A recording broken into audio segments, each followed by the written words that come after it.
3. A Fakir's Miracle and the Prayer of Jesus. By Archimandrite Nicholas Drobiazjian.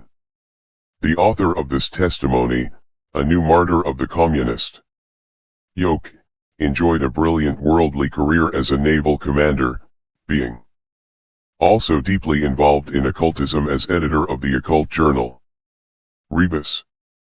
Being saved from almost certain death at sea by a miracle of Saint Seraphim, he made a pilgrimage to Sarav and then renounced his worldly career and occult ties to become a monk. After being ordained priest, he served as a missionary in China, India, and Tibet, as the priest of various embassy churches, and as abbot of several monasteries. After 1914 he lived at the Kiev Caves Lavra, where he discoursed to the young people who visited him concerning the influence of occultism on contemporary events in Russia. In the autumn of 1924, 1 month after he had been visited by a certain Tucholsky, the author of the book Black Magic, he was murdered in his cell by persons unknown, with obvious Bolshevik connivance. Stabbed by a dagger with a special handle apparently of occult significance.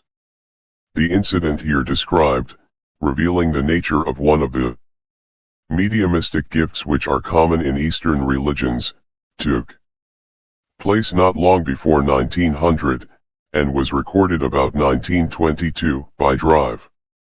A.P. Timofeevich, lately of Novodivyevo Convent, New York.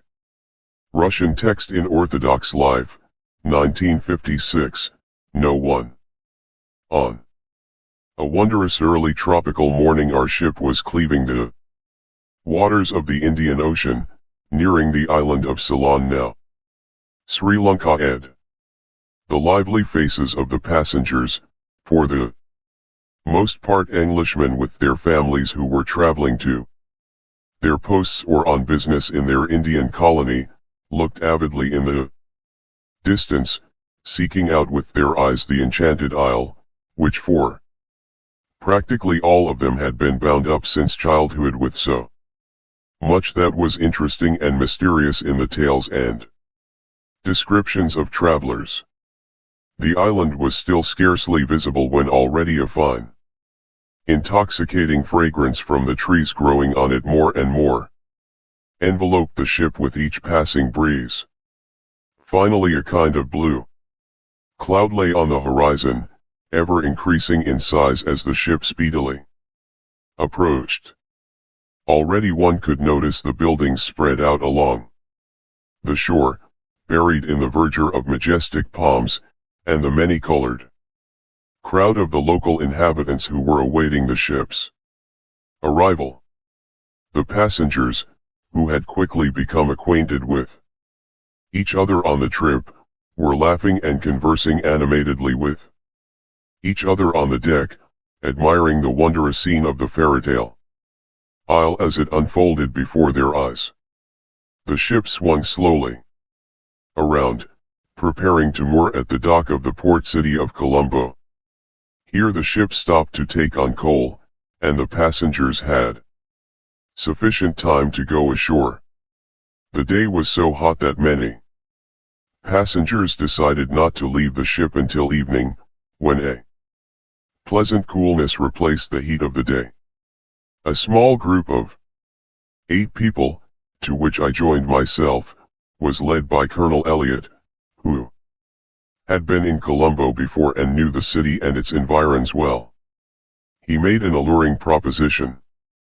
"Ladies and gentlemen, wouldn't you like to go a few miles out of town and pay a visit to one of the local magician fakirs? Perhaps we shall see something interesting." All accepted the colonel's proposition with enthusiasm. It was already evening when we left behind the noisy streets of the city and rolled along a marvelous jungle road which was twinkling with the sparks of millions of fireflies. Finally, the road suddenly widened and in front of us there was a small clearing surrounded on all sides by jungle. At the edge of the clearing under a big tree there was a kind of hut, next to which a small bonfire was smoldering, and a thin, emaciated old man with a turban on his head sat cross-legged, and with his unmoving gaze directed at the fire. Despite our noisy arrival, the old man continued to sit completely immovable, not paying us the slightest attention. Somewhere from out of the darkness a youth appeared and, going up to the colonel, quietly asked him something. In a short while he brought out several stools, and our group arranged itself in a semicircle not far from the bonfire. A light and fragrant smoke arose. The old man sat in the same pose, apparently noticing no one and nothing. The half-moon which arose dispelled to some extent the darkness of the night, and in its ghostly light all objects took on fantastic outlines. Involuntarily everyone became quiet and waited to see what would happen. "Look! Look there, on the tree!" Miss Mary cried in an excited whisper. We all turned our heads in the direction indicated. And, indeed, the whole surface of the immense crown of the tree under which the fakir was sitting was as it were gently flowing in the soft illumination of the moon, and the tree itself began gradually to melt and lose its contours.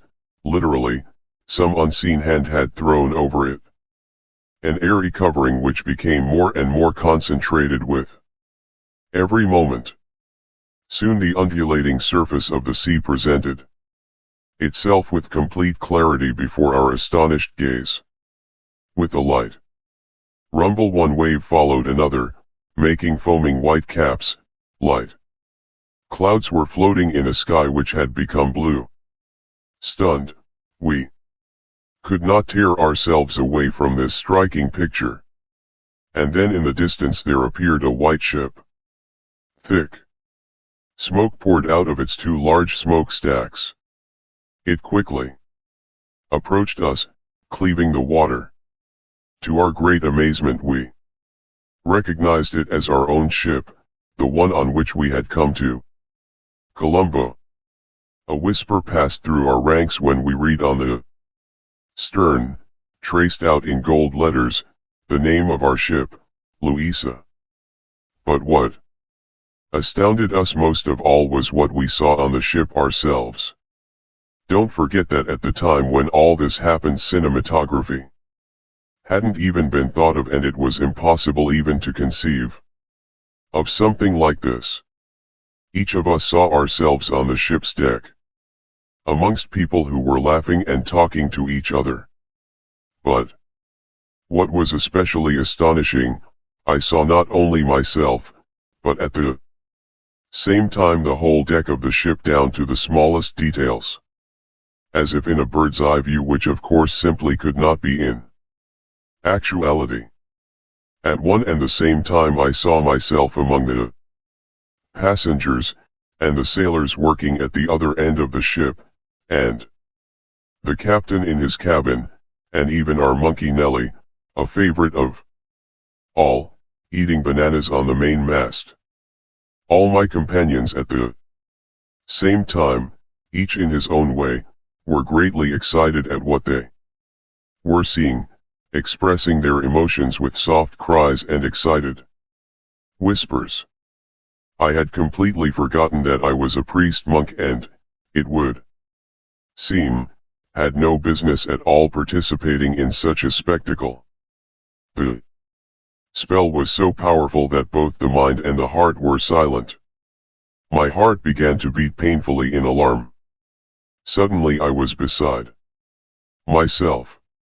A fear took hold of my whole being. My lips began to move and say, "Lord Jesus Christ, Son of God, have mercy on me, a sinner." Immediately I felt relieved. It was just as if some mysterious chains which had bound me began to fall away. The prayer became more concentrated, and with it my peace. of soul returned. I continued to look at the tree, and suddenly, as if pursued by the wind, the picture became clouded and was dispersed. I saw nothing more except the big tree, illuminated by the light of the moon, and likewise the fakir sitting in silence by the bonfire, while my companions continued to express what they were experiencing while gazing at the picture, which for them had not been broken off. But then something apparently happened to the fakir also. He reeled to the side. The youth ran up to him in alarm. The séance was suddenly broken up. Deeply moved by everything they had experienced, the spectators stood up, animatedly sharing their impressions and not understanding at all why the whole thing had been cut off so sharply and unexpectedly. The youth explained it as owing to the exhaustion of the fakir, who was sitting as before, his head down, and paying not the slightest attention to those present. Having generously rewarded the fakir through the youth for the opportunity to be participants of such an astonishing spectacle, our group quickly got together for the trip back. While starting out, I involuntarily turned back once more in order to imprint in my memory the whole scene, and suddenly I shuddered from an unpleasant feeling. My gaze met the gaze of the fakir, which was full of hatred. It was but for a single instant, and then he again assumed his habitual position, but this glance once and for all opened my eyes to the realization of whose power it was that had produced this miracle. Eastern spirituality is by no means limited to such mediumistic tricks as this fakir practiced. We shall see some of its more sincere aspects in the next chapter. Still, all the power that is given to the practitioners of Eastern religions comes from the same phenomenon of mediumism, whose central characteristic is a passiveness before spiritual reality that enables one to enter into contact with the gods of the non-Christian religions.